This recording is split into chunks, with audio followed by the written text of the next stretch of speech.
All right, I'm so grateful for all of you guys coming out tonight. And before we get started, I just want to ask if there's anyone in the room that's having a bad day or struggling with something. This is my awesome friend Gwen. Hi, Gwen. Is there anyone in the room that's struggling with something, has something kind of hard going on in their lives, and you're willing enough to be brave enough and raise your hand? Okay, Chris, come up. Well, I didn't know you were Just come up. That's why I didn't raise my hand. Okay. This is for you. And I love you. Thank I you for love coming. you Can we all too. clap for Chris? Thank you. And applaud her for being so amazing. Chris is actually my energy worker, and I've worked with her for 3 years, and she's changed my life more than anyone that I know. So thank you so much. For those of you who don't know me, my name is Kelli Davis, and I grew up in Star Valley, Wyoming. It's 3 hours from here. And after I graduated from high school, I went to BYU. I graduated in 1995, and then January 28th, 1996, I started working at Children's Miracle Network Hospitals. Thank you, Roger Cook. He called me while I was at the Broncos and offered me this amazing job, and I feel so blessed to be here. And I want you all to know that right now, you're in the National Office of Children's Miracle Network Hospitals. So we raise funds and awareness for 170 children's hospitals across North America. And each year we treat 11 million children, and I have the best job on the planet because I get to know these miracles, and they're my little boyfriends all over the country. Seriously, they're the cutest kids in the world, and I am so blessed. So I love my job. So to get started tonight, for many of you, you know that I have wanted to be a motivational speaker for so long, and here's the reason. For 25 years, I have struggled with anxiety, with depression, with OCD, with body dysmorphic disorder, addictions, low self-esteem, and self-hatred. I am so excited you're here, Chriselle, and Christos, come in. I'm so excited. So in this 25-year journey of dealing with all of these behaviors, I've spent a lot of money. Like, I have bought self-help books. I've spent so much money on therapy. I spent a lot of money at Addiction Treatment Center. I've been going to seminars, and I've learned so much valuable information. And the cool thing is, I'm going to give it to you guys all tonight for free because it's tools that I've used in my life that have helped me have more happiness, more joy, more peace, because we all have struggles. That's what life is about. So tonight, my intention is that we are here and we connect with each other in love, and we send out positive vibes to one another because that's what it's all about. And that's what I'm super excited about, is just, I want to help people love themselves, fully accept themselves, and be authentic in their life. So if you came to my first speech, and many of you did, I'm just going to go over 8 simple keys that you can implement in your life this year to be more happy, more authentic, more joyful. The first one, making happiness a priority in our life. It is a choice always. You get to wake up every morning and decide what kind of day you're going to have. Are you going to have a 0 or are you going to have 10? It's completely up to you all the time. How cool is that? We get to decide, and we have to choose happiness now. Now, when you guys leave this building tonight, I want you to walk right around the hallway, and there's a little boy named Will Butts. He's our champion from Texas. Hey, Mel. And he was born without hands, and he was born without feet. This little kid is so happy. You would never know that he doesn't have hands or feet. Can you imagine not having hands and feet and what that might be like? Happiness is never, ever, ever circumstantial. It is attitudinal, always. All right, dreaming big. I love this one. You guys, many of you know it was my dream to work for the Denver Broncos since I was a little girl. And I was told no twice when I applied for an internship. And I thankfully got the job, but it's because I was willing to ask for what I wanted. I was willing to dream big and believe that I could achieve my dreams. And I really hope that you guys dream as big as God dreams for you. Because he wants to bless you, but are you asking him? So many times we have this little bucket, this size, for him to pour his blessing into, when all we have to do is open the barn door and blessings will flow into us. But we have to ask and we have to believe. Next key, living your life in alignment with your values. It is so important to know what your values are, and the people around you know what your values are and they honor them. You know, I have to point Chuck out. So Chuck and I are friends and we've dated. And I'm very clear with my values and boundaries, and he's been so amazing to respect them. But when you live your life in alignment with your values, you're really happy. It's a great way to live. Having big gratitude. This is one of my favorite things to do. Getting up in the shower every morning and having a gratitude shower and being so grateful for the hot water, that you have electricity, that you have a house that has a shower in it, that you're blessed to live in America where it's free. Just think about all of your blessings when you take that shower, and don't think about the things that you have to do that day. Just be so grateful that you're alive and that you get to take another breath, because we have so much to be grateful for. All right, trusting God's plan for your life. Now, for me, this took me a long time to get this because I grew up Mormon, and I'm still Mormon, but in the Mormon faith, you're supposed to get married and you're supposed to have kids. So I'm not doing what I'm supposed to, apparently, because that's what I'm supposed to do. But the cool thing is, I am so grateful because I trust God's plan for my life 100%. I prayed in my 20s and 30s that I could meet someone that I could marry. It didn't happen. You know what? Thank you, God, for not answering my prayers. I feel so blessed that my life is where it is right now because I know I'm exactly where I'm supposed to be. So trust God's plan for you. All right. Loving yourself fully. We're going to be talking about that tonight. Being present in your life. If you guys know me, I'm not about being present. I'm about go, go, go, go, go, go, go. Next thing, next thing. I don't want to be in the present moment, but when you are, life is so much better because really all we have is the now, and we can be focused on the past or we can be focused on the future, but we need to live our life and be dedicated to the now. And then manifesting miracles in your life. This is my very favorite thing to talk about because I believe I'm magical. I believe that whatever I think about, whatever I talk about, I create. If I talk about how there's not boys to date, there aren't any boys to date.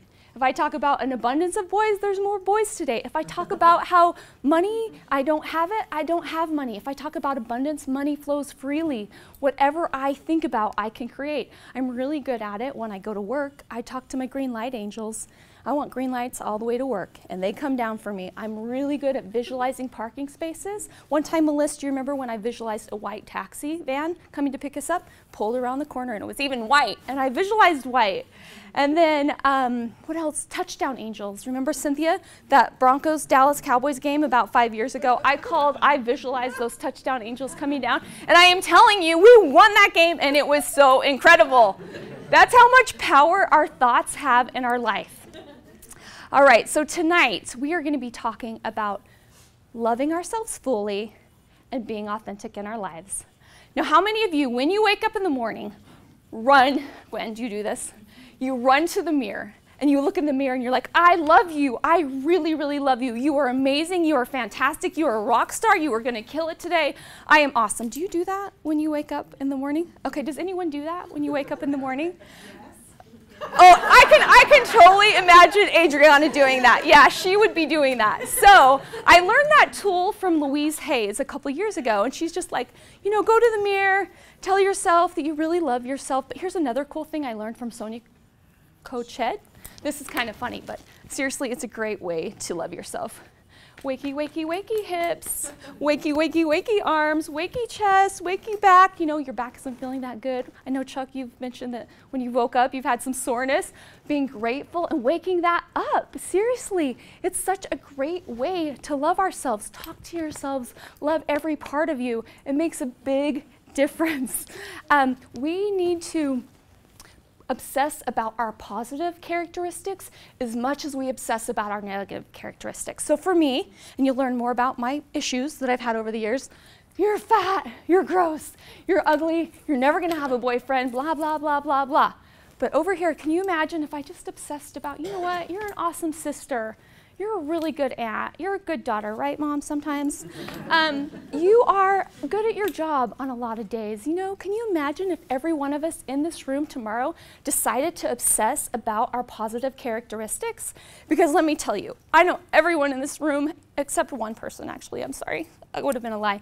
But I know everyone in here is so amazing, and you have a lot to obsess about how amazing you are, and I really hope that you're doing it. I coined this acronym for the word love, and the word love is letting out your voice effectively. It is so important that when you speak with love to those around you, and you speak with love to those yourself. Hey, Jace, you can come up here. So excited to have you guys here. There's some food. So we just really need to practice being nice to ourselves. And as many of you know, I used to have this radio station going on that's crap. This is going to be a bad day. I don't love myself. I don't look good enough. I'm not smart enough. Every morning you can change the channel to a radio station that uplifts you. So when you get out of bed, Adriana, and you run to the mirror and you look in the mirror and say, I really, really love you, set the radio station to whatever station you want and turn it up all day long.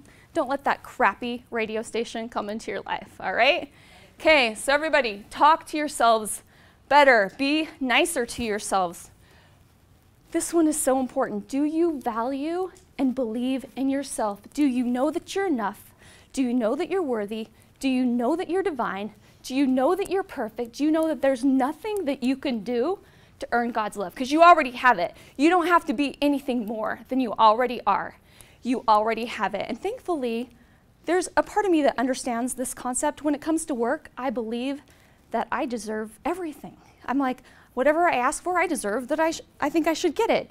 And I really think we need to be so mindful about knowing what we want, knowing what we need, and asking for that in our work life, in our profession, or in our friendships, and in our intimate relationships. Are you asking for what you need, and are your needs being met? Because they deserve to be met.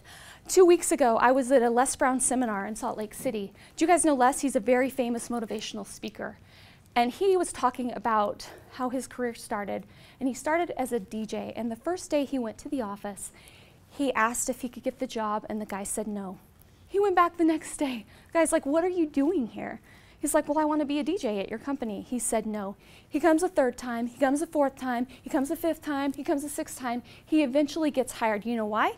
Because he believed in himself. He knew he was enough. He knew he was worthy. He knew he would be great at that job. It is so important to know your worth. Another quick story. So I do celebrity relations for Children's Miracle Network hospitals, and I work with so many incredible celebrities that help us raise money for our children's hospitals. And I was recently, last year, talking to Imagine Dragons because I want Imagine Dragons to come to our Vigabit at Disney World, and they told me no.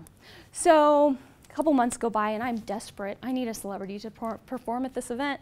And so I go back to them. I'm like, are you sure it's a no? Because I really need a yes. And you know what's funny? It was still a no, but you know what is so cool? I'm talking to them in 3 weeks, and I'm gonna get a yes eventually. It might not be in 3 weeks, it might not be the next year, but you know what? I believe those kids deserve to have that experience with Imagine Dragons. Like, I know they do. These kids are amazing, they're miracles, and this band is incredible. I don't know if you know their story, but they love helping kids. They have their own foundation that they formed after a kid died of cancer. So you have to believe that you're enough. When you believe that you're enough, you love yourself more. All right, taking action in your life. So I had money right here. Does anyone know where it went? Oh, okay. Sorry. Okay, so I have a $5 bill, and I'm selling it for $1. Any takers? Anyone? Somebody who wants it? Okay, awesome. I have a $10 bill. Does anyone want it for $1?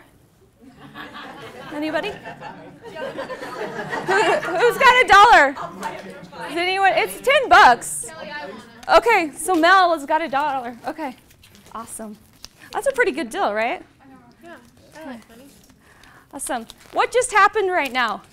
These people took action in their lives. I asked them if they had $1. They did. What did they get? You guys all missed out on opportunity. How easy was that for you to make $9? Yeah, you just said yes.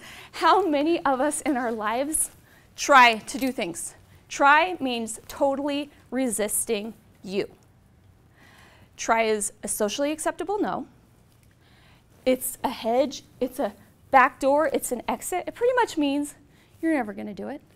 It's really something we need to avoid doing. We need to take action in our life because we feel good about ourselves, we feel more confident. In 2003, I got laid off at Children's Miracle Network hospitals. It was a sucky day in my life. I was devastated. This was my family.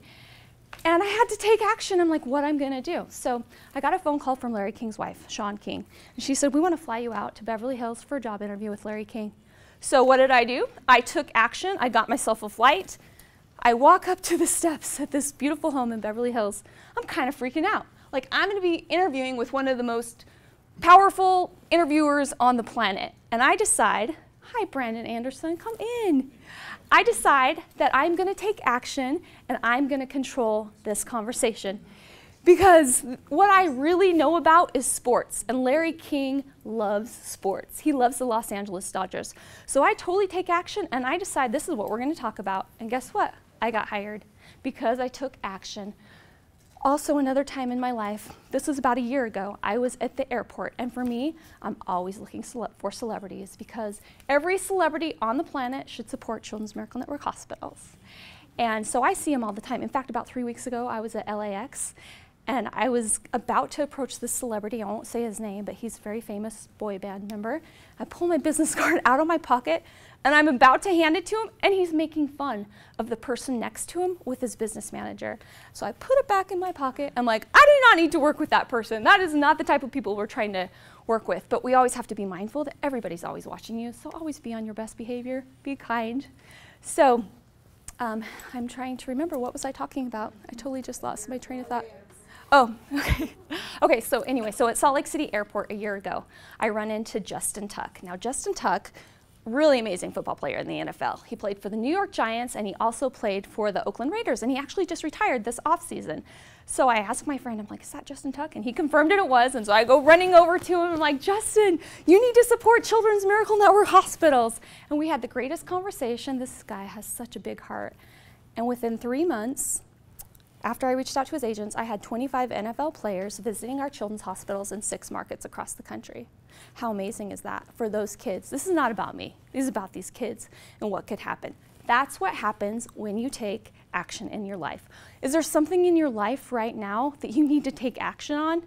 I'm pretty sure we all have some things we could take action on. For me, I want to write a book. I've started 3. I haven't finished any, so I just signed up for a book writing seminar next month, and I'm super excited about it. But you know what? Do you know how long I've been talking about doing that? Because I wasn't taking action, but when you do, you feel so great.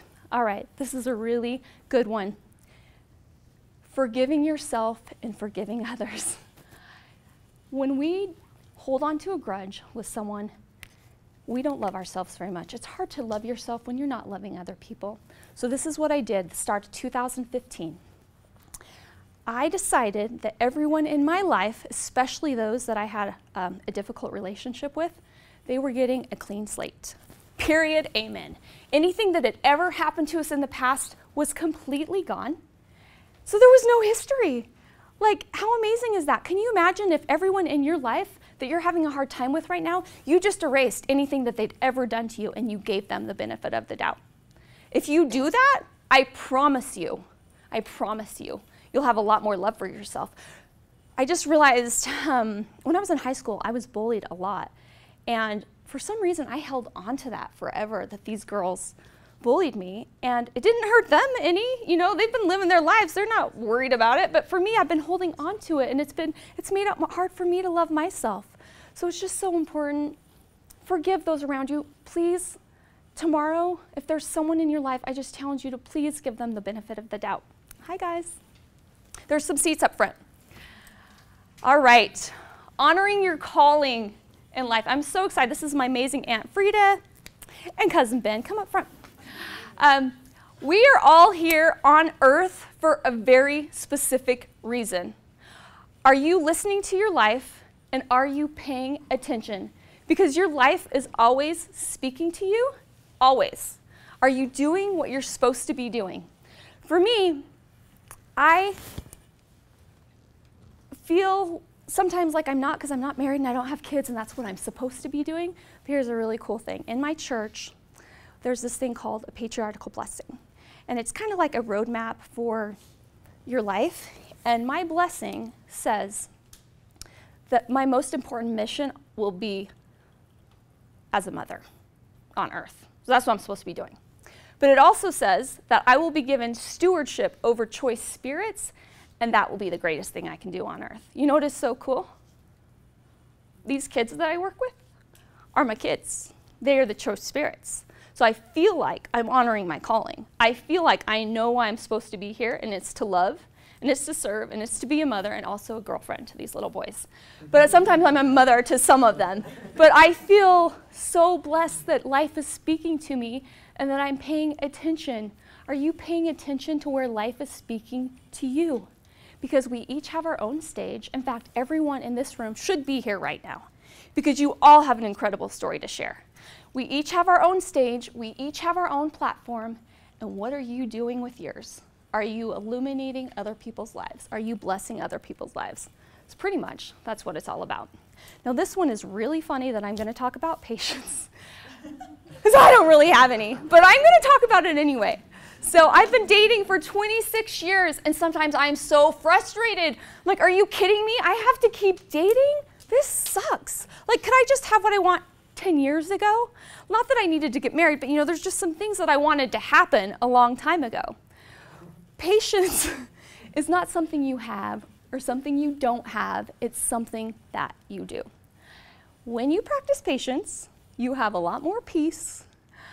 You have a lot more ability to make good decisions. And Jason, when you guys are being patient with each other, how much better is your relationship? Much better. I mean, it transforms. Now, I want to tell you a funny example of when I totally lost my patience. And this is embarrassing, but I just want to illustrate what happens. Anger is a consequence of losing our patience. So 2 years ago, I'm trying to get Jennifer Lopez to be our national spokesperson. And then I've got a Hawaii golf event, and Julie is asking me where my celebrities are.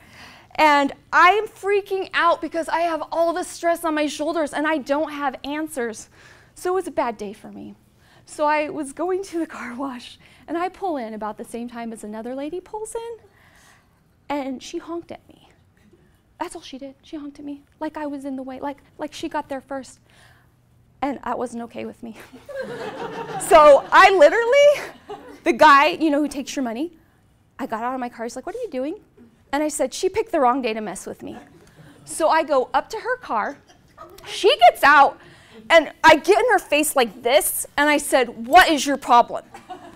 And we went at it, and I thought we were going to get in a fist fight. I was so scared. Like, the fact that I got out of that without a misdemeanor, like, I can't even believe that I got out of it. But I got in my car, and I bawled like a baby because I did not recognize who that person was. When you lose your patience, it's like seriously, I've never seen that person since. I hope I never meet her again.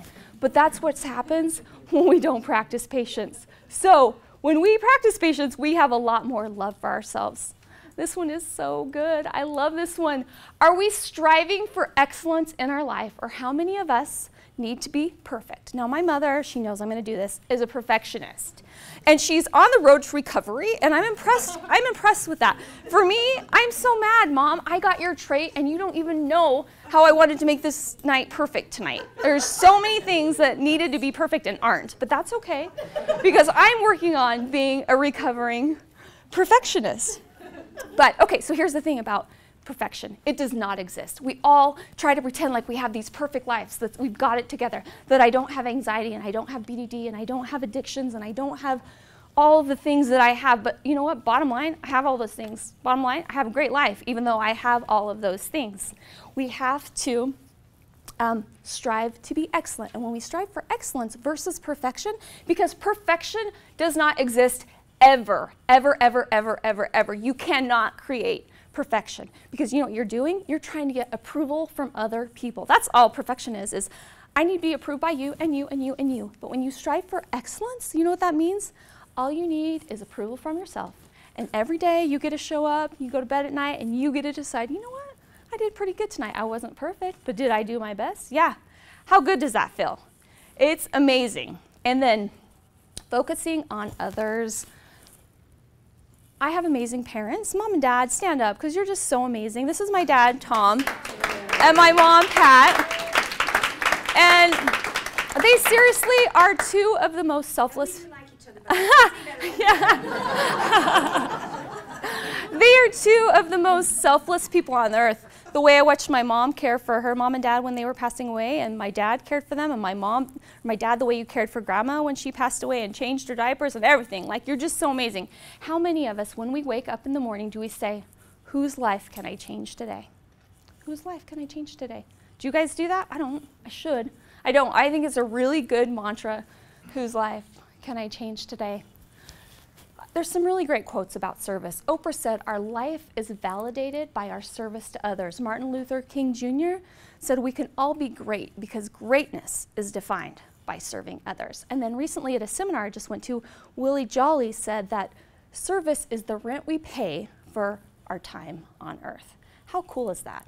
So I love trying to focus less on myself. It's hard when you're single. Like, seriously, it's pretty much about me most of the time. So I have to look for opportunities to serve. And one thing that I really like to do is give money to homeless people. Like, it's really fun for me.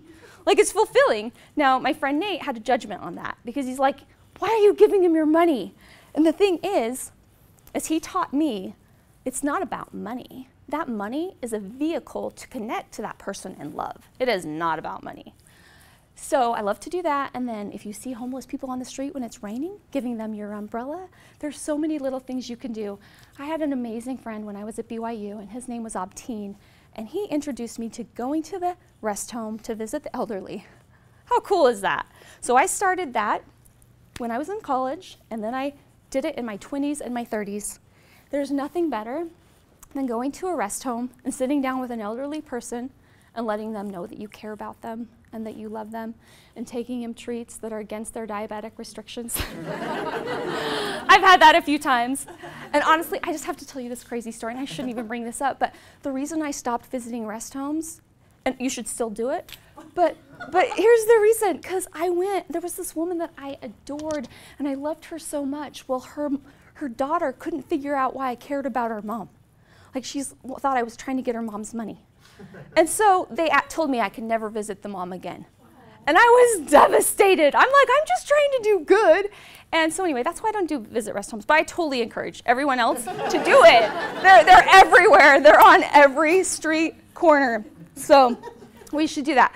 In my job, I cannot tell you how many amazing celebrities that I work with that give of their hearts and their time. Steve Young, he started working with Children's Miracle Network hospitals in 1983. He has given his life to our cause, and the coolest thing is he actually has his own foundation called the Forever Young Foundation, and he helps kids. Amy Purdy, are you guys familiar with Amy Purdy?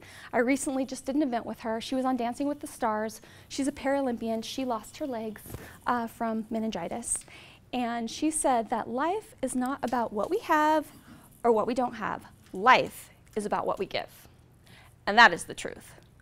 You gain your life, really, by giving it away. Now, I have to brag on this guy because everyone knows I have a crush on him. I love Chris Pratt.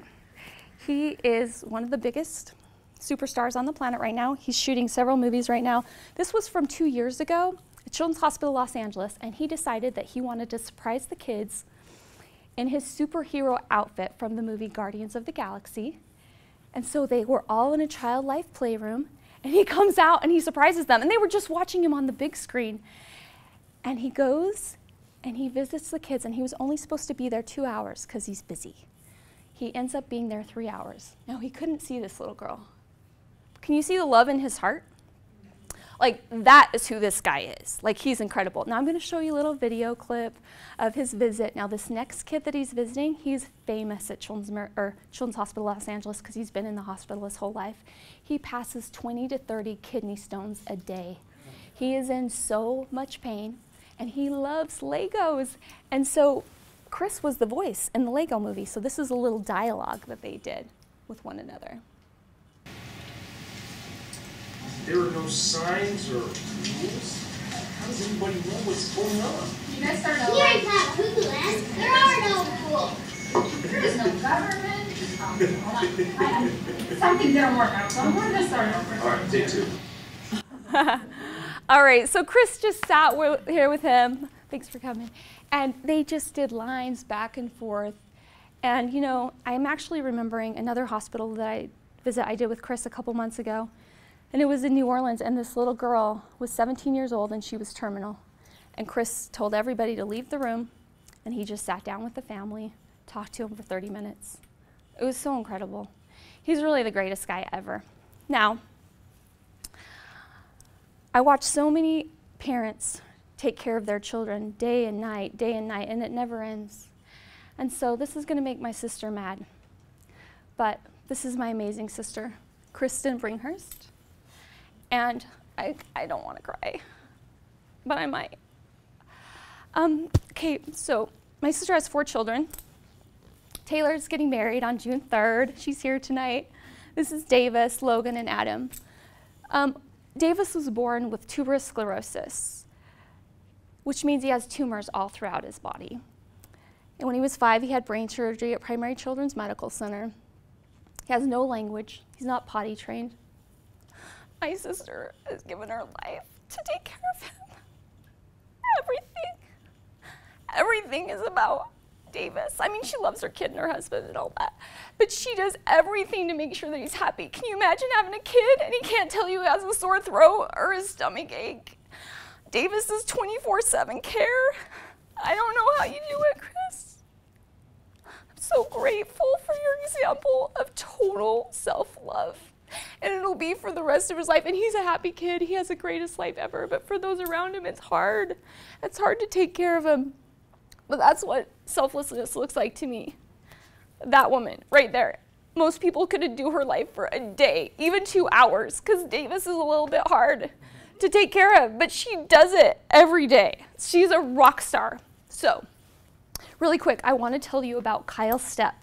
Now, Kyle Stepp is our champion from New Mexico from 2011. And the reason I'm telling you his story right now is because he implements all of these tools that I just taught you about. All right? Imagine being 7 years old and your dad drives you off a cliff because he's drunk. That's the first time a Children's Miracle Network hospital saved his life. So mom and dad get divorced. Mom remarries, alcoholic father. He's abusive, he beats Kyle, he beats the mom. Mom tries to commit suicide. Mom lives, mom gets okay. One day Kyle's at school and nobody picks him up at school. And so Child Services go over to his house, and mom tells Child Services, I never want to see that child again. He's a burden in my life. So that's Kyle's story. Can you imagine? You'll see it in 1 second, yes.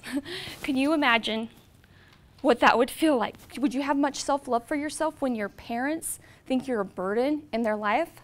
So Kyle ends up in foster care for 6 years till he's 13 years old. And he moves from Las Vegas to New Mexico to live with his grandparents. And he is so excited. He has a new take on life. Guess what happens 6 months after he gets there? Bone cancer, stage 4, and he has 50% chance to live. But Kyle is the most amazing kid I know. This is him today. Kyle is the valedictorian at his college in a couple weeks, and I'm hoping I can go hear him speak. Kyle had 98 rounds of chemo and 13 surgeries in 3.5 years. But look at him today. Is he amazing? And I talked to him the other day. I'm like, Kyle, how is it that you love yourself when you had a situation where you could have chose to not feel good enough, to not feel enough? And he's like, you know what, Kelly? I decided to love intentionally, to love on purpose, and focus on the gifts that I have. Every day, smell the fresh air, and just focus on what God's given me. Love intentionally, love on purpose. I hope you guys can remember Kyle, because he is amazing. I love this kid so much. All right, so this is the really fun part of the presentation that I've just been so excited to share. We are going to be talking about being authentic in our lives. What does it mean to be authentic? It's the daily practice of letting go who we think we're supposed to be and being who we actually are. So many of us aren't really authentic, you know? Like, I want to say the guy's name, but that guy, that boy band guy, he's one way, one place, and one way another. So integrity is when you are the same person in all places. And for me, it's kind of hard for me because I have so many different worlds. I have my celebrity world, I have my family world, I have my young women's world at church, I have this, I have that, and I have to make sure that I'm the same person in all of those places. That's what being authentic is. So tonight we're going to be talking about being vulnerable.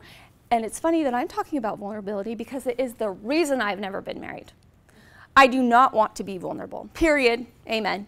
I do not want to, but I'm going to be very vulnerable with you guys tonight because my intention is, I don't have any of this figured out, my mess is my message. Definitely I've got some mess going on, okay? But it's my message and I feel like it can inspire someone. I just want to help someone who might be dealing with some of the challenges that I'm going through, okay? So how many of you know what body dysmorphia disorder is? Brandon? Awesome. See, that's Nate does, okay?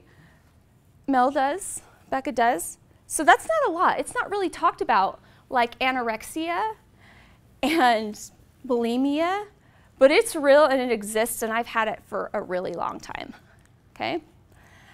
This is kind of what body dysmorphia disorder looks like for me, where you feel so ugly and you feel so fat and you feel so disgusting that you do not want to be seen, period. Like for me, there's been moments where I've called Melissa and I'm like, if I could just get in a cave and never be seen again, my life would be amazing.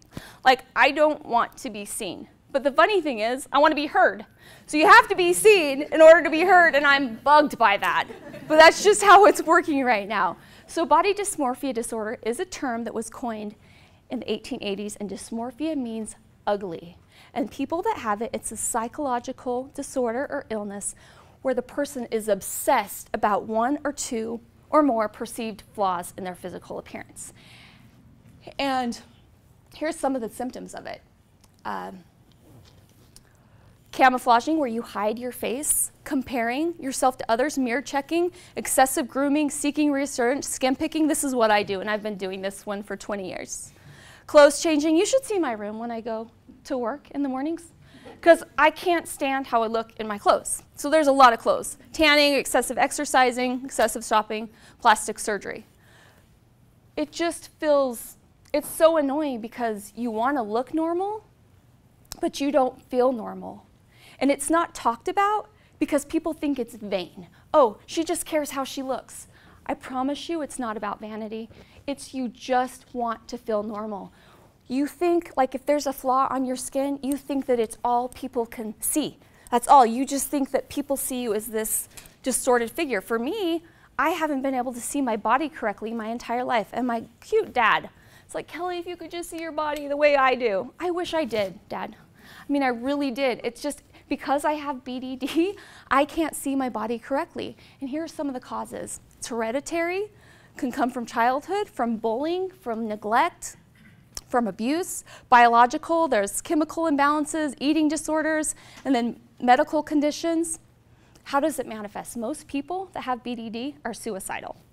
A lot of them are depressed, family problems, social anxiety, drug and alcohol use, financial strain.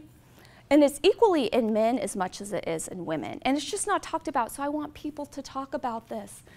For me, depression has been a big part of it.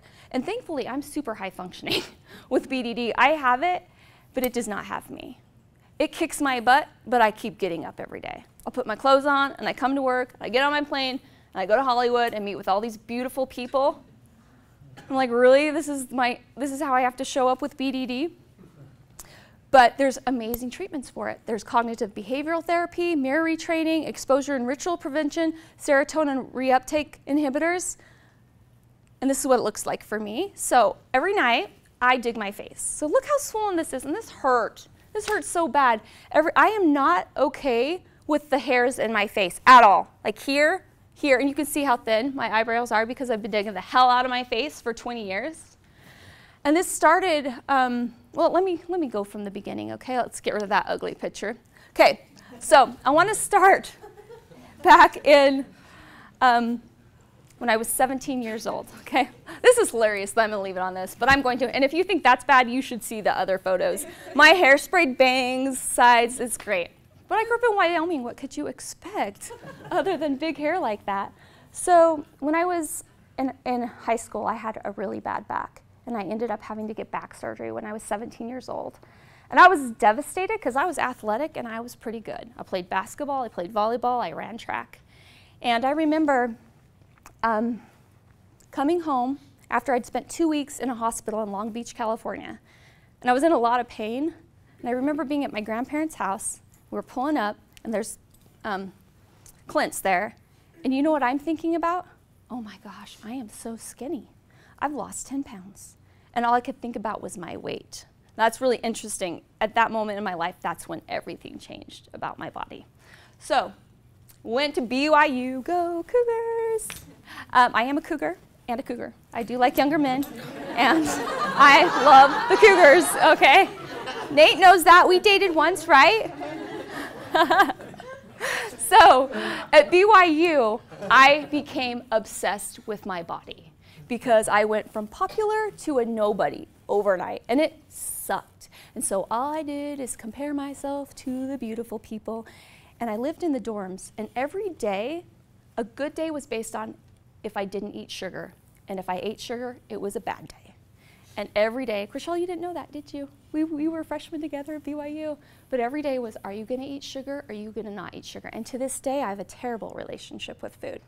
If I eat sugar today, I'm a bad person. If I don't, I'm a good person. That's a pretty dumb belief that I've developed around food, but it's really where I'm at. I wanted to control everything to make myself feel better.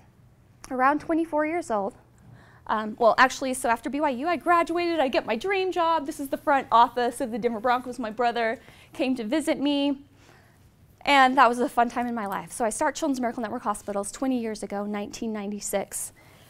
And as I start dating, I start getting really focused on digging holes in my face, and I literally can't stop. It's like they're evil, and they have to come out. Like, I honestly feel like I'm gonna die if they don't come out, and when I get them out, I feel like I won the lottery. It's a high that I can't even describe, but it's like a coke addict, a heroin addict, a porn addict, whatever it is a hit. And it feels so good, but what happens is I can't just stop. There's no managing tweezers in my house. By the way, I'm on 6 nights without tweezers in my house. So it's a miracle, and I'm super excited about that. It's a really big deal for me. And it was just controlling my life. It's the reason why I haven't dated, because I hate being seen, and I'm so ashamed. There is so much shame around this behavior. Anything that controls your life, there's a lot of shame around. And I just spent nights and days and weeks of isolating myself. Mom and Dad, when I went to visit you lots of weekends for 5 days, it wasn't to see you. It was because I didn't want to be seen by the people here. I mean, I love you, but I mean, really, it was like I did not want to be seen. I was so ashamed, so ashamed. And so what happens is when I dig the hell out of my face, I scald my face, scald it, burn it, and I'm like, it's just gonna heal faster. And then what I do is, if I can't get the hair out, I'm so excited every hour I count down to when the hair is gonna be long enough to get out again, usually 24 hours. And I shut my eyes and I calculate in my head the diagram of where the hairs are. Okay, this one I can get, this one, this one, this one, this one, this one, I go back. And then I just play it back and forth in my mind, the diagram of when I can get it out. That's how much control this behavior had in my life. And a friend of mine, well, actually I have to tell you 2 things first. So you guys are probably like, why didn't you just throw away the tweezers? Dad, just throw away the tweezers. Yeah, like telling the meth addict to just throw away the meth, it's that easy. And I know, Dad, you didn't think it was that easy, but like, you really think it would be that easy. So you know what I'd do? I'd go to Walmart. I'm like, okay, go to Walmart, go in the bathroom, get the hairs out of my face, throw them away, go pay for my carton thing of the tweezers. And they're like, what are you paying for? I'm like, oh, don't worry about it. I've already used it. They're in the trash, back in the bathroom. That didn't work, okay? So this one is hilarious. My therapist, and I love this woman. You guys might know her. She's on TV a lot. Her name is Julie Hanks. And she's like, what's something that you really hate in your life? I'm like, child sex offenders. So she's like, well, let's write a check for $1,000 to a child sex offender. We Googled one. There's one that lives right next to me. And if I picked my face in 2 weeks, they were going to mail the check to the child sex offender. So you would think that would be motivation enough, right, for me to not pick my face. So I'm going, and believe me, you guys, every day that you don't use is a hard day. It's hard. You want your behavior. You want that soothing. You want that comfort. So about day 7, I go to Melissa's house, and I'm pissed because there's a hair that needs to come out of my face. And if you know me, I'm always looking for loopholes, and I found one. We did not say that someone else couldn't get the hair out of my face. That was never part of that $1,000 contract. It was just me. So Melissa, I'm like, Melissa, do you remember this day? Probably she wishes she could forget it. But I'm like, Melissa, you got to get this hair out of my face. So she couldn't see it. I was so mad at her. I didn't tell you at the time, but I was so mad that you couldn't see that hair. So, yeah, okay. So I guess I did share it. So my mom and dad are in Salt Lake City on a Mormon mission, and they're downtown, and my mom had left something in the back seat of the car, probably very fortuitously.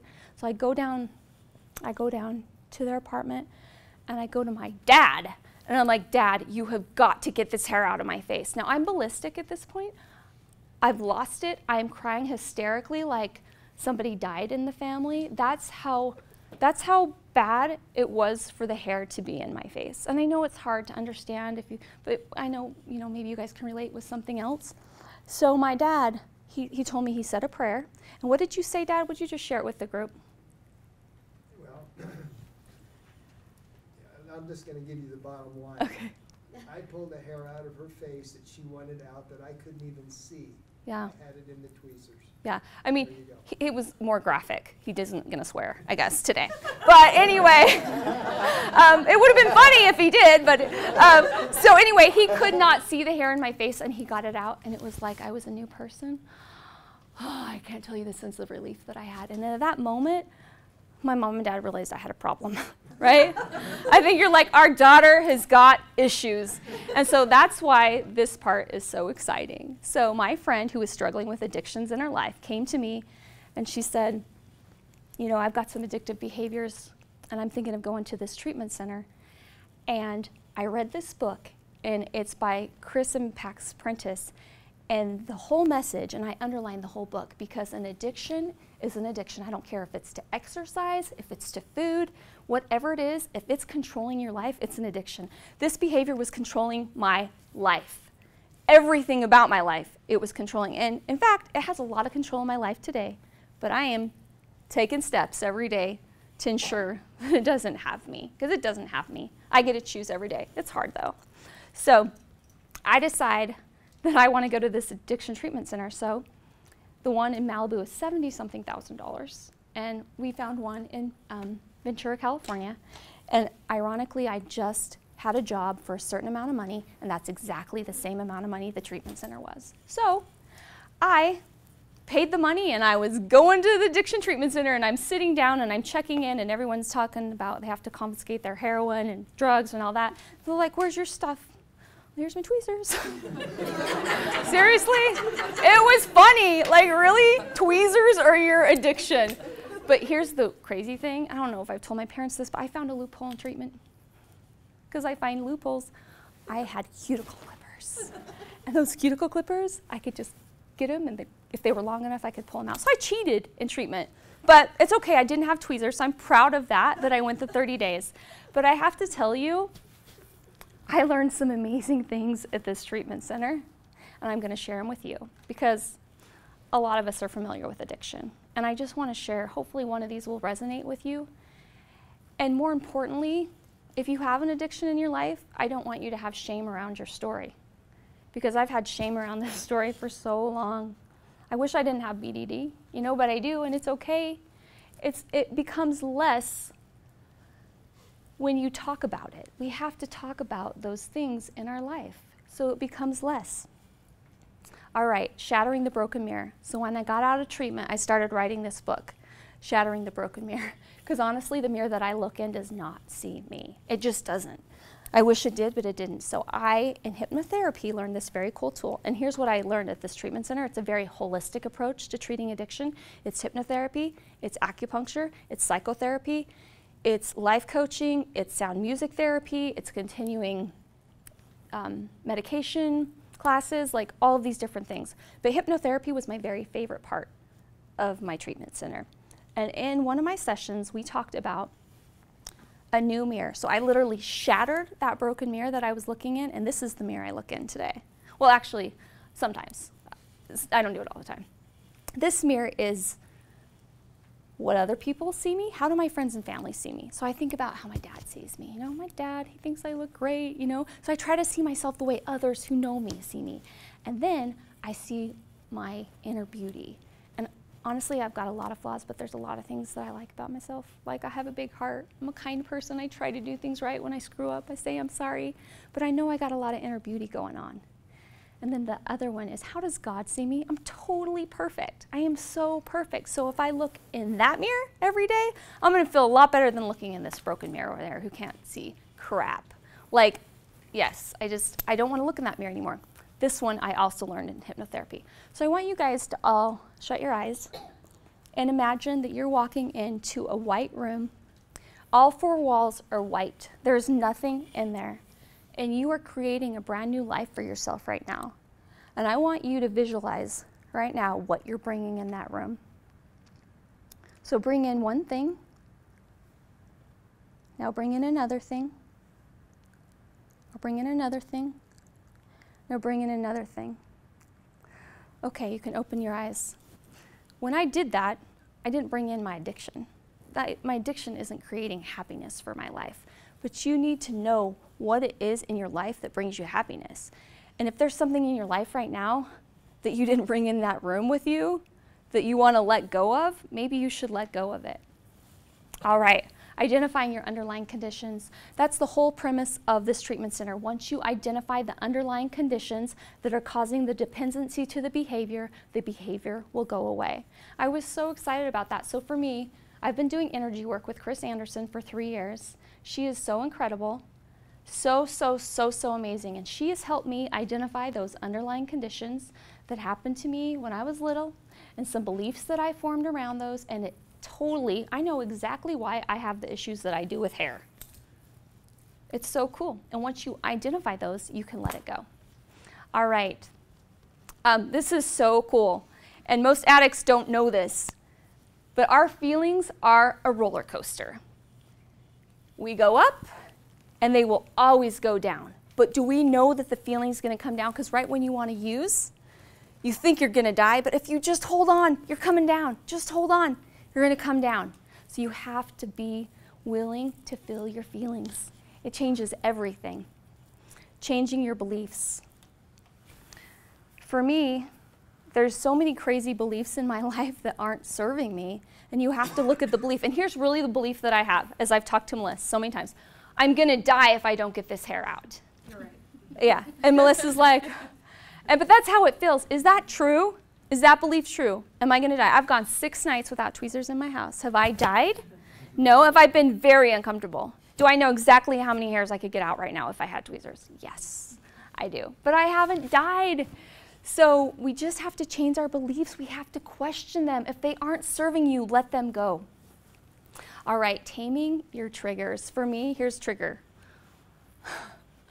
I have a magnifying mirror in my bathroom. I need to get rid of that trigger. It is so stupid, but it's there. You've got to tame your triggers. For me, a good night is when I just go in and turn the light off and I just go wash my face in the dark. That's taming a trigger, you know? Just, you're not gonna dig your face when you can't see your face. So whatever that trigger is in your life, identify it and tame it. And then realize that you're at crossroads every day in your life. You have the point, or you have the opportunity to reach your dreams, or you have the opportunity to not and go back and fall backward, and then you just have to take more steps forward. But when you live your future by staying loyal to the present. So stay committed to those goals that are set in the present. Like right now, I want to be able to date and not worry about what I look like. I want to show up at work and not have you guys wonder why I have holes in my face. And I know you probably don't care, but for me, that's all I think that you see is my flaws. That's all I think that you see. So you just have to make the decision, what do you want for your future? And then you have to surrender, my favorite word, surrender. It's hard for me, but you have to allow things to be. You stop, you breathe, and then you leave the situation. And this, my amazing friend Melissa is a life coach as well, so if you guys need a life coach, she's amazing.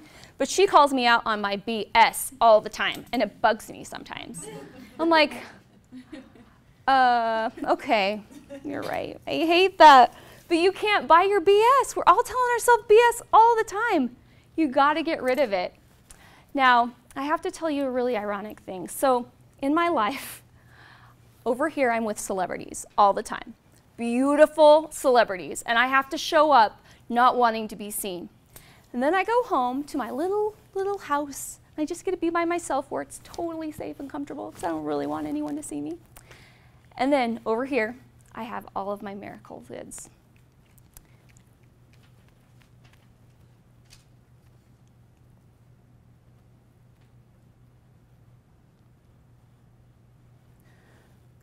And they don't have perfect bodies. Some of them don't have arms, some of them don't have legs. Some of them have facial deformities. And I feel so much guilt because here I have this amazing life, amazing family, amazing friends, amazing jobs. And here are these kids who just choose to be happy and see themselves as beautiful. So I have a lot of guilt and shame around that. So I'm trying to find a balance. But it's hard, but you have to recognize, I want you guys, if you ever look at your life and like, well, it could be harder, you know what? You have to recognize where you're at because your things are your things. They are real to you. So I want to tell you about Isaiah. Isaiah is our champion from Arizona, and I get to meet him in Washington, D.C. in June, and I am so excited. And if you read that, he was born 2 months early without a jaw. He lacked breathing passages and was deprived of oxygen for 15 minutes. Doctors weren't sure he'd survive. He did, and he's been a fighter ever since. Now here's the craziest thing ever about his story. Isaiah could have surgery to have a jaw, but he doesn't want one. You know why? He wants people to see past his physical appearance. How incredible is that? He's proud of himself. He's proud of how he looks. I should be proud of how I look. This is the body that God gave me, and I pray that I can see it the way that he sees it. And I know when I don't love it, I'm disrespecting what he gave me. But it's just like a little interesting dichotomy of how I have to deal with this BDD in this crazy work that I'm in. Now, I'm so excited to share this next thing with you. So my life is about miracle kids. And in February, we brought in this adorable little girl. Her name is Angelica Hale. And when she was 5 years old, she got double pneumonia. She nearly died. Her mom gave her, she was on dialysis for quite some time, and mom gave her kidneys. And today, she is a rock star. Nobody knows about her yet, so I'm working on helping launch her career. And right now, I'm trying to work with Selena Gomez, so I just had her tape this for Selena. And I want you guys to watch because I want you to listen to the words and the song that she sings, because that's what I'm here talking about tonight, is truly loving ourselves, being authentic, being vulnerable, being willing to be seen, and being willing to share our story, because that is what it's about, is loving one another just for who they are. Selena Gomez, I'm Angelica Hale, and I'm 8 years old. I'm such a big fan! I'm going to tell you something about me. I survived double pneumonia, and I had a kidney transplant in the hospital. Children's Healthcare Award. And my mommy was the donor. Anyways, I want to be a singer just like you. I'm going to sing a piece of The Greatest Love of All for you from Whitney Houston. I decided long ago never to walk in anyone's shadows. If I fail, if I succeed, at least I live as I believe. No matter what they take from me, they can't take away my dignity. Because the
Okay, I am so excited. I just booked her today for an event for Walmart, June 3rd, and I get to see that little cutie again. She is amazing, but the greatest gift of all is to love ourselves. And I know all of you guys in this room, and I think that you're all incredible and amazing and rock stars, and I want you to believe that for yourselves if you don't. Because I love each of you guys so much, and I want you to love yourself the way that I love you and the way that God loves you. Now I want to read you a poem that I wrote when I got out of treatment center. And Melissa framed this for me. Thank you very much. Can I tell him the funny story? She spelled my name wrong. She spelled it I-E. And we'd only been friends like 7 years. But that's okay. But how nice is it that she got me? Okay, so she got me this. So it's cool. So I wrote this. There's swear words in it. I'm bleeping them out, okay? It's called Pieces. For 20 years, I looked in you and only saw my flaws exposed. You kept me down, alone and scared. You made me sad with complete despair. I trusted you and thought you knew who I was and what I could do. The lies you told, I bought right in. You're fat, you're gross, you'll never win. You're not enough, you never were. You should be alone, you don't deserve more. But sad for you and great for me, I figured out you're full of crap. You don't know me, you never did. You never saw my true core self. You underestimated just how strong I am. But now it doesn't really matter because I finally can take this huge blank hammer in my hand and shatter you to pieces on the ground. I got a new mirror now who only sees what's really true, and that's a beautiful me. So that's how I felt when I walked out of treatment center. It was so amazing. So for me, I've lived my life by numbers. Everything is a number. How much do you weigh? How much time did you spend on the machine? Did you do this? Blah, blah, blah. Everything is a number. Numbers don't do me good. Now, Jesse in the back is an amazing trainer, coach. You use numbers, right? It's how people achieve their goals. So I'm not knocking numbers, but for me, numbers aren't good for me. So I now measure a good day by a few different things. I don't get on the scale anymore because I don't need to know how much I weigh. But this was from Melissa, and this is a text that she sent me in 2010, and she says, Kelly, why don't we just let go of the numbers, and why don't we measure a day by did you feel? Did you love? Did you feel loved? Were you present? Isn't that a really good mark for how your life is versus how much did you weigh today? How much did you eat? You know, we get to choose different measuring systems. So can someone bring me that bowl in the back? Did everybody get a card? If you didn't get a raffle ticket, I'm giving away a Fitbit because I don't want it anymore. I don't need to know how many steps I took because it bugs me. I become obsessed with the number and I don't want to know. But make sure everyone got one because I want you to each have an equal chance. If you didn't get one, is there anyone that wants a Fitbit that doesn't have a raffle ticket? Okay, Jessie in the back wants one. So you can give her one. Okay, yeah.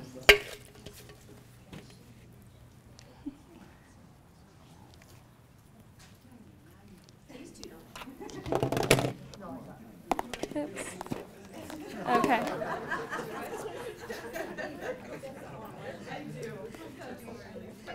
Thank you. What? Oh, thank you for coming. That's so amazing. Okay, everybody got it in? Okay. Kelli, there's one more. Oh, one more? Okay. Awesome. Do you take clients? Of course. She's amazing. Amazing trainer. She's taught me so many amazing things. She's great. So, who wants to draw for me? I think Ben, you want to draw? Sure. Okay. And then you can read it.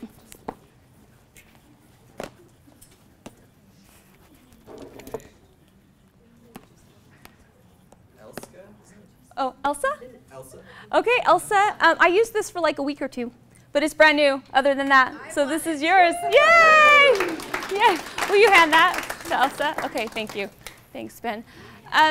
So just to close out, I just want you to know that I love you guys so much. I feel so grateful that you're my friends, that you showed up for me tonight. It means the world to me. You have no idea. And it is my dream to be a motivational speaker. I just want to help people who have problems. And so I want you guys to hand this out. This is a little gift from me to you. There's money in it, but it's not much, okay? It's $1. And with that $1, I want you to either use it to love yourself or use it to show love to someone else. And just really quick before I close, does anyone have any questions for me? anything, if you have anyone in your life that's dealing with body dysmorphia disorder, anxiety, depression, low self-esteem, addictions, I will talk to anybody because I get it. I get what it feels like to not want to be alive because you can't stand to be seen. So I'm totally, like, I'll talk to anybody, but I just want to say thank you, thank you, thank you, thank you, thank you for coming. I love you guys.